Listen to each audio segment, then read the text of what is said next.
Okay, hi guys, welcome. We are finishing up the topic of bugs this week, B'ezrat Hashem.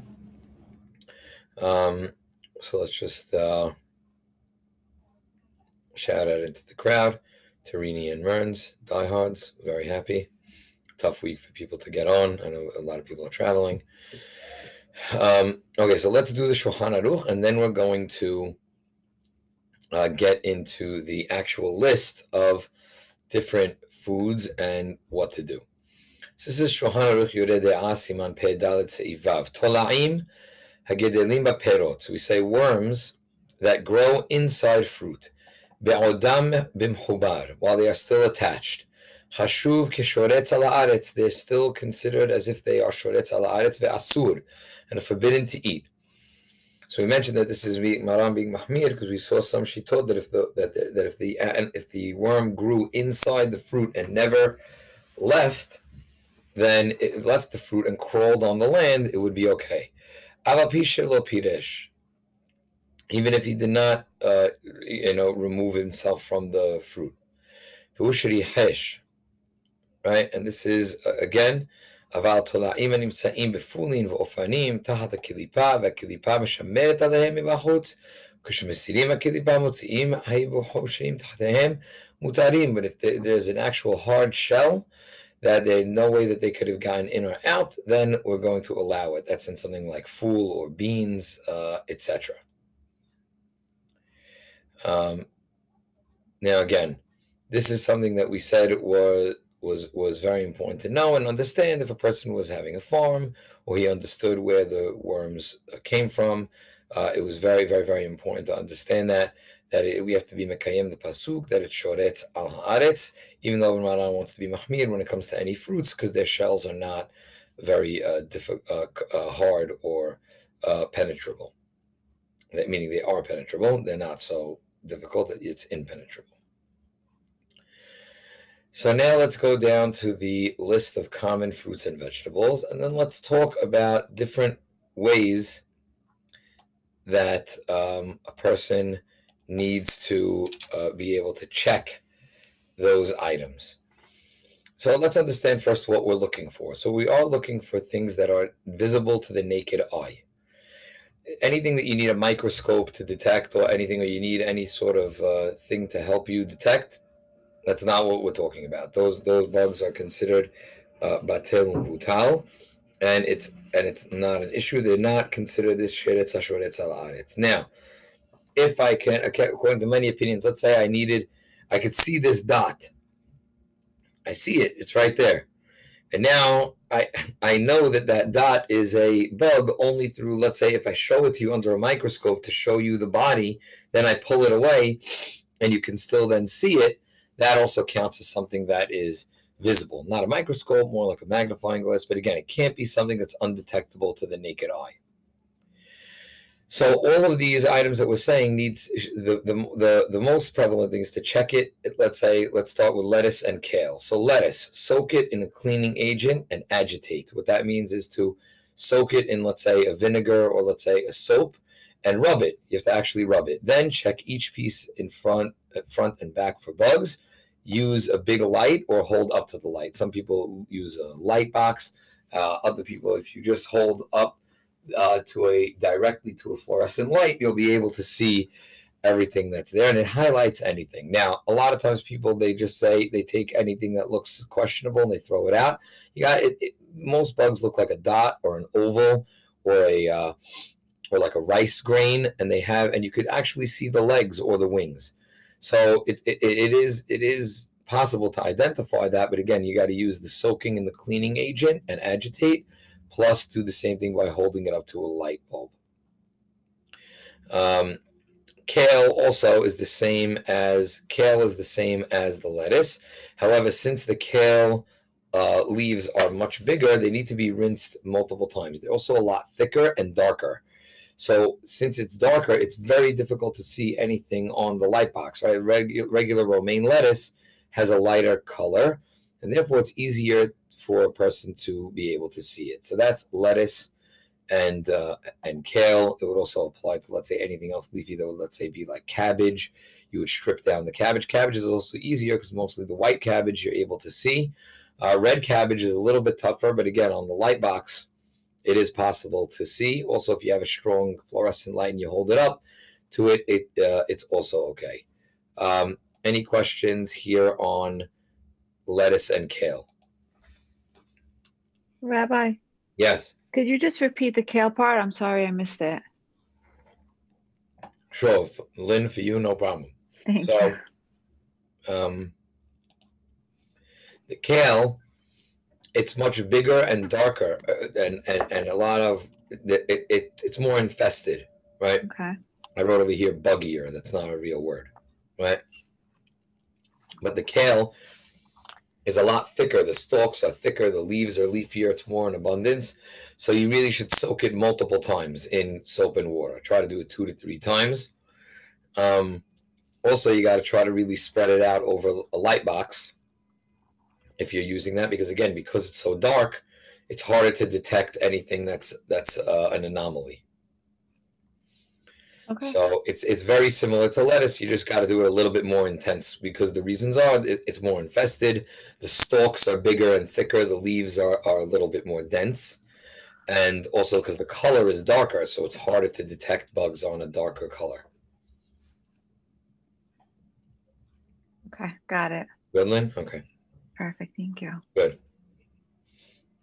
All right, let's scroll down to asparagus. Okay, so asparagus, again, if you ever notice, we're also going to come down to, we could actually do asparagus, broccoli, and cauliflower almost together, because asparagus, what do they want to do? This is recommended by the OU, recommended by Star K. So what do they say for the asparagus? Cut off the tops, right? You have to cut off those tips, because inside the tips, they're stuck together, but bugs can get in. Cut off the triangles. I don't know, those blades that are on the side. Soak it in a cleaning agent, and then check it. Now, once you've cut off the tips and that, you're not going to really have anything, but you're not going to have any asparagus. I mean, it's not really what it tastes like. So another way around this is also what you could do is, and you'll notice this in many kosher restaurants that have asparagus, or what they call broccolini, is they singe the tops of the asparagus or the broccoli or the cauliflower, actually putting it in a flame. And what that does is that'll annihilate any of the bugs that are there, and also makes the vegetables spread apart, where now you can clean it a little bit inside. So you'll clean it before, or you'll microwave it, and you'll be able to pull apart the asparagus, pull apart the broccoli and the cauliflower, wash it in the soapy solution or the vinegar, and then after that, they will singe the tops. So instead of cutting off the tops, if you've seen many mashgiachim, also allow you to singe the tops of the broccoli, of the cauliflower, of the asparagus, and then you can leave those on. Still in the asparagus, we're cutting off the triangles. And again, to most people, I say, oh, that's not asparagus, but still, meaning that the rule's the rule. These definitely, they have bugs, and you definitely want to make sure that you're getting rid of that. So let's just go back to broccoli. Fresh broccoli, microwave first, right? Microwave it first so it softens. Soak it in the cleaning agent and agitate multiple times with rinse in between. Check for bugs in between the leaves and the folds. And then we could also add singe the tops. That's what most people do for the fresh broccoli. They're singeing the tops as well. Most people, you see it, cauliflower, it's the same as broccoli. Many people stay away from broccoli and cauliflower because of this reasons, unless they use the Bodek brand, which again, you see it's softer, it's mushier, because they're able to get into those top parts of the leaf and actually check for the bugs. Any questions on broccoli or cauliflower? I have a question. Sure, yeah, Rini, Kavod, what is the question? Can you roast it to the point where it's like charred? Is that considered singeing or no? That would definitely be considered singeing, but you would still have to clean it though first. Right. The problem is how you're going to get in between. If you know that there's a bug there, or even if you roasted it, sometimes what we like about broccoli is that it has a very crunchy texture. Right. So we're very happy about the crunchy texture, but sometimes what that means is that certain areas didn't really get the full cook, you know, or a lot. So you still have to try to have a way to get in there and spread the leaf apart if you're using fresh broccoli. To check it, right? Right, to check it. Meaning, then after that, after you checked it and after you soaked it, and then you want to roast it to the point where it's definitely a little bit blackened on the top, then for sure, that's great. You still have to. It doesn't take you away from the point that you have to check in between. Right. Okay, got it.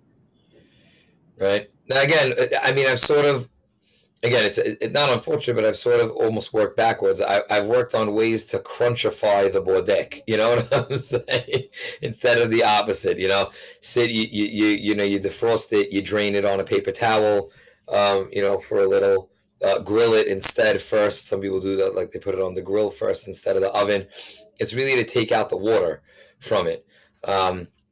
I'm just bringing up that point. Not that you shouldn't use fresh, but using fresh is a much bigger hassle.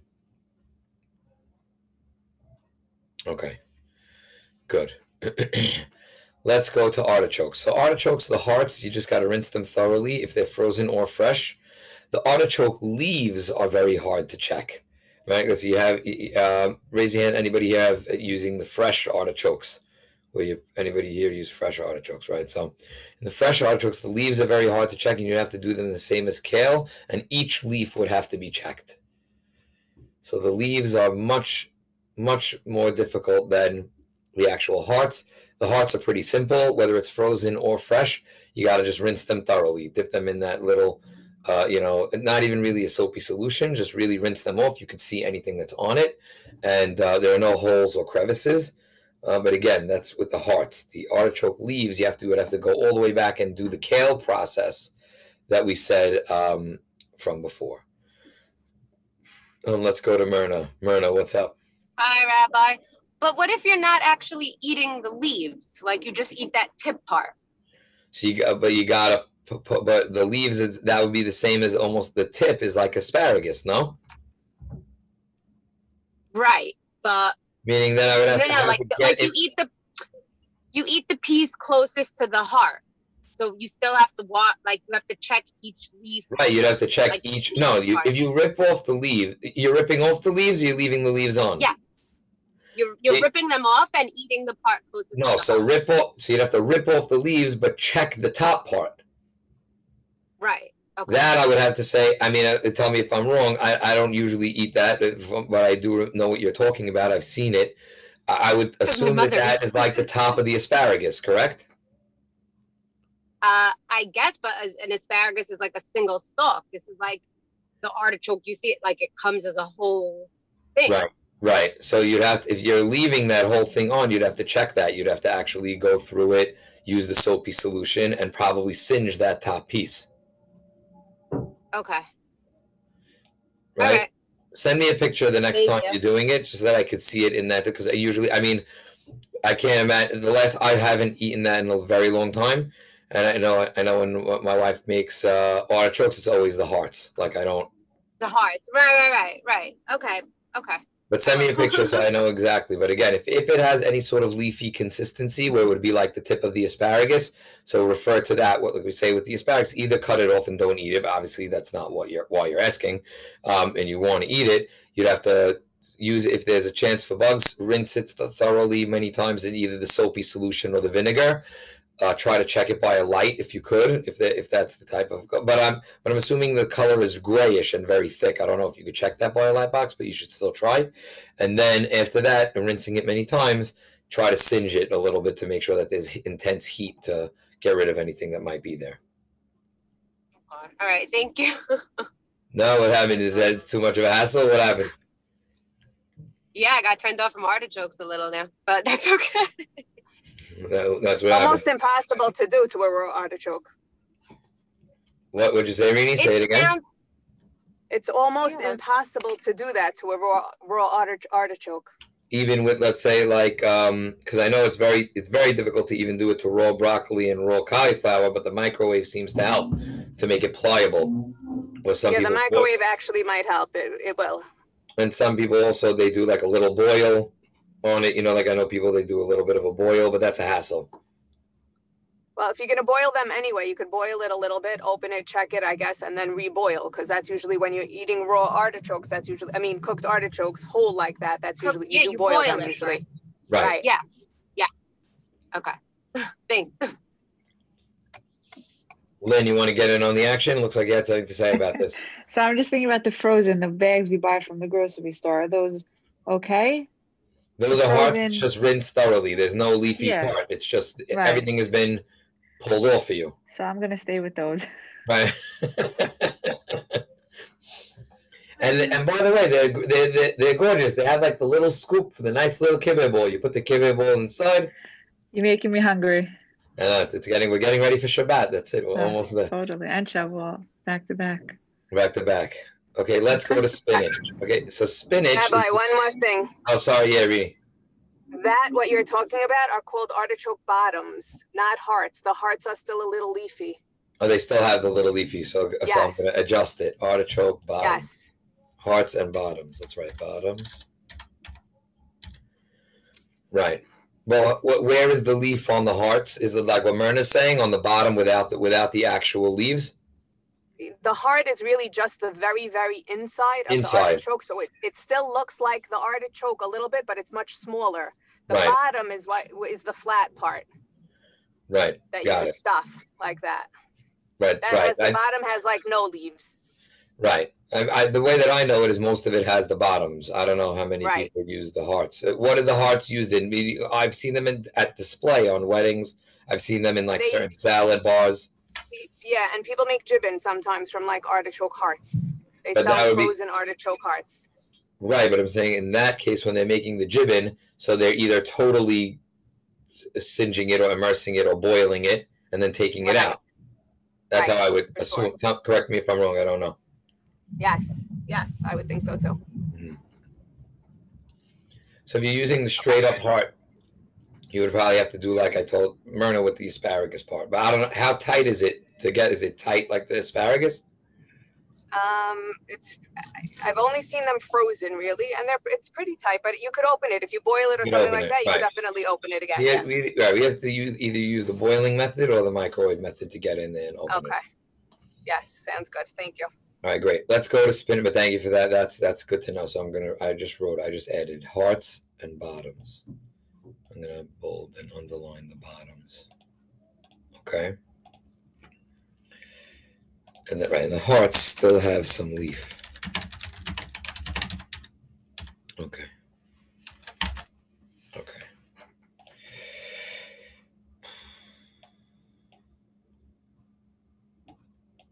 Sorry, you're just seeing me update the sheet in real time because I don't want to forget. Okay. Let's go to spinach. So spinach is the same as kale, fresh spinach. Again, it has a similar consistency to kale, not so much, but why am I writing it that it's the same as kale? Because it's of the color. Because it's so dark, we're going to have to make sure that we're rinsing it extra, and we're also going to have to make sure that we're either putting it on the light box or holding it up to the light that's stronger. Again, like even the regular lettuce, the second you hold it up, you see the entire thing. When it comes to the kale and the spinach, you either have to get a little closer, make sure it's a powerful light, or get the light box and do that also. The frozen spinach that's not bodek either is people use that. The Bird's Eye, I believe, is the most popular brand. So also that you're going to want to drain and look, and you have to look through each one. You have to look through because, again, it was not checked. That's the bodek spinach is checked. So even though how do you check the Bird's Eye? Like I see it all over, but I don't go near it because I'm nervous about it. How do you check that? I mean, you have to peel it. It's pretty nasty. You'd have to like peel it. Like when you open that box, like it's all like it's one block, and then it's defrosted, but then it's all mushy. So I'm saying you'd have to either, let's say, peel apart each one, right? You know what I'm saying, or blend it. Let's say like in a smoothie, like let's say I have a kale spinach smoothie, which we'll get to. We said that when somebody blends it and now you're chopping it up, even if there's a safek that there was a bug, and even if there was a bug, it's batel. It's because we said if a bug is chopped up into very small pieces, then in that case, then it's lost 1 in 60 into the item. So some people are saying, I'll mash the spinach. So let's say they use bird's eye spinach, put it in the blender. You know what I'm saying? And then really chop it up very, very, very, very, very fine. Nobody really wants to use that for like a gibbon. It's like weird. It's like spinach puree. It's not really good. Otherwise, you'd have to take and peel apart each one. So that's why with the frozen spinach, we're using the bodek. And again, we didn't used to have this like 20, 30 years ago. It was everyone was using the bird's eye. You know, like we did the best we could. There was so many, but we became more aware. So if we have other options, now I heard you can't even get any spinach now. My wife she found like last month at like some like not even a Jewish store, like a Mexican owned store, and he happened to have like 3 bags of the bodega. And she's like, "I'm taking everything." She just took everything and like she saved it. You still can't get any spinach now. There's a infestation and a shortage. So, but again, that shows you that it's really tough, even for non-kashrut reasons. For regular reasons, it could get infested. Yeah, for sure. Yeah. Crazy. Okay, so here's where I disagree with a few people on the berries. Let's do the berries. There are some people who eat no berries, none of these berries: strawberries, raspberries, and blackberries. I'm convinced on 2 of the 3 that it's almost impossible to eat them without checking raspberries and blackberries. So raspberries and blackberries, I'm labeling them as NG and almost uncleanable. Why? Because you're going to ruin the consistency of the fruit. The raspberries and the blackberries, they have those little pimples, those bubbles, and underneath each one of those bubbles is a fold that the bugs can really get into. If you take a box of raspberries and you actually cut them open, it's almost impossible to not find the one box that has at least one bug. They're these little tiny brown bugs, and they actually crawl. It's crazy. Same with blackberries. Now, I'm sure you can rinse them off, etc., but it's not.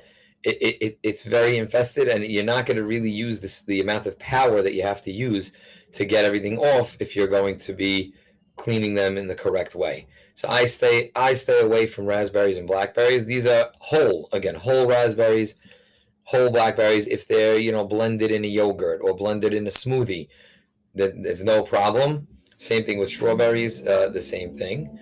Let's go to Myrna. Myrna.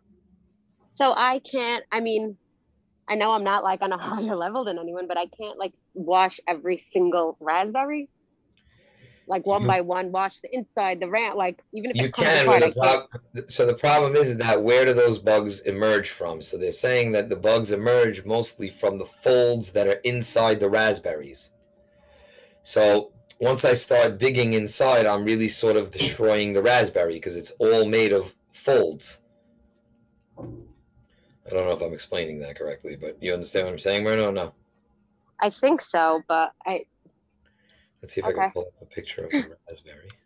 No, I get like it does come apart when you soak it so much. Like it does, like you just it comes apart. But even that way, you can't. If I'm washing it that well, where it's coming apart, it's still better to stay away. I don't recommend it. Me personally, I don't like to tell people that they could do things that I wouldn't do. So I mean, right. I don't eat fresh raspberries or blackberries for that reason. I've seen it. Like I've seen the bugs there. I see them crawling on. It's very tough to clean. Like the second I hold it and try to put it underneath the water, I'm ripping it apart. Right. So I don't feel like I can really get into the fruit. Okay. Now, what about strawberries? So strawberries, I got to be honest. I have never seen a bug on a strawberry. I really haven't, and I have it, and they say that they live underneath those underneath the seeds. You can pull out the seeds. You don't really see anything. You don't see it. Even if there was anything there, it's microscopic. I don't think anything is there, but they definitely need to be cleaned and soaked. Sometimes if you do, you boil, not boil, you put soap and water. So first you cut off the tops, because a lot of experts say that the bugs, they live in that stem and, in that the fold between the leaves and the fruit.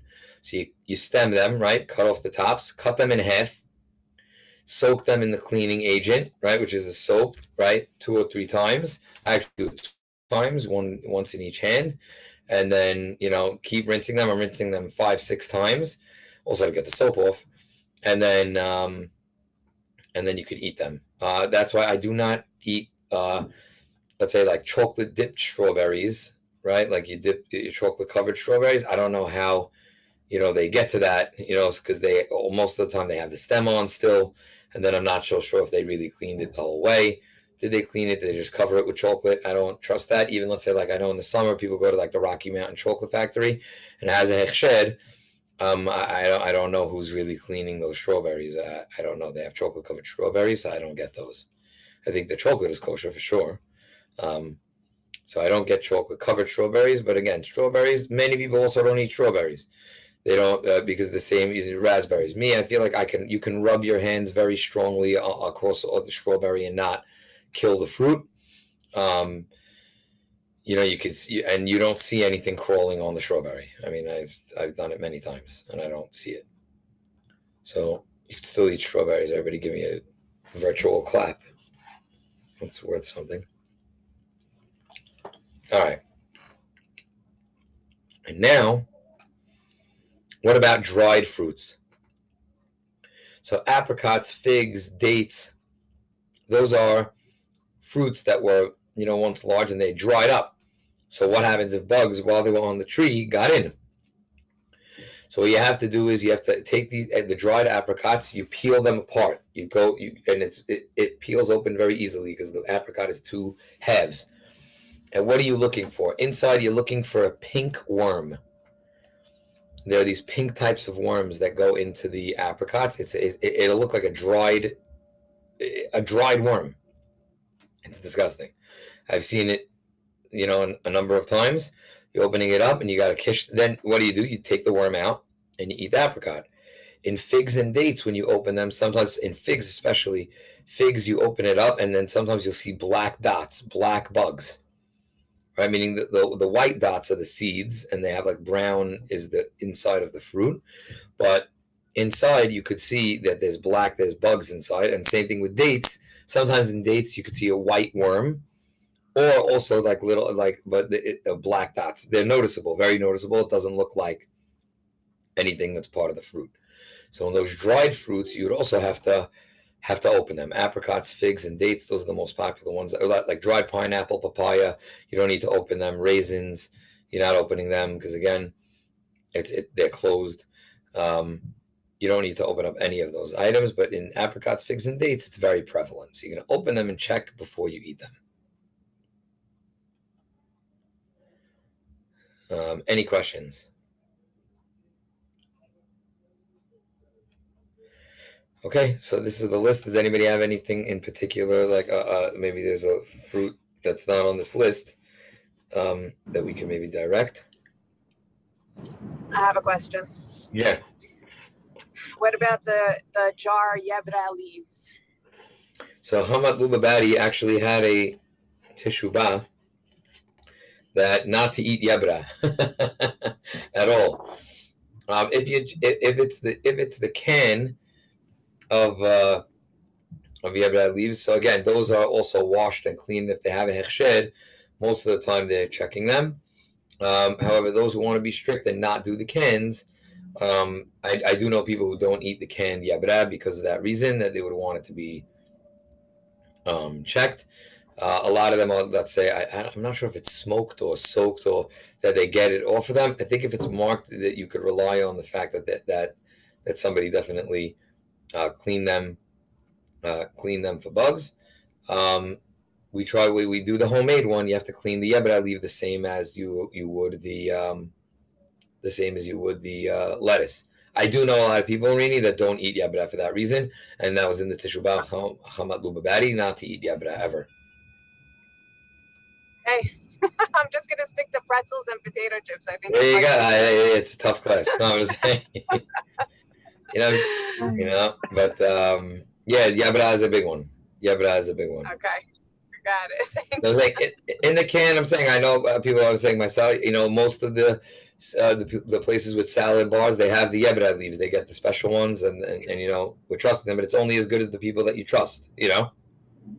Yeah, but this it's coming in the jar, and I'm usually rolling it myself, so I could just check every leaf. Exactly. Yes. Correct. Same thing. Okay. And they're very transparent, so it's easy by a light. They are. They're not hard to check. I don't think they're flat. There's not too many crevices. 100%. That's why most of them is the homemade ones for sure. As long as you go through this, I just wanted to tell you about that it was at one time. If you ever encountered somebody who doesn't eat it, it's based on that teshubah that it did become infested at one point. Right. Okay. Thanks. Okay, anything else, guys? Okay, everybody have a great holiday. Tizku l'shanim rabot. And Thank you. I'm not sure if this is our last class. I'll let the girls know in the chat. I'm not sure. I think they may be stopping it, or maybe we have one more week. I'm not sure. So we'll find out. Okay. Thank you. Happy holiday. Happy holiday, everybody. Tizku l'shanim rabot.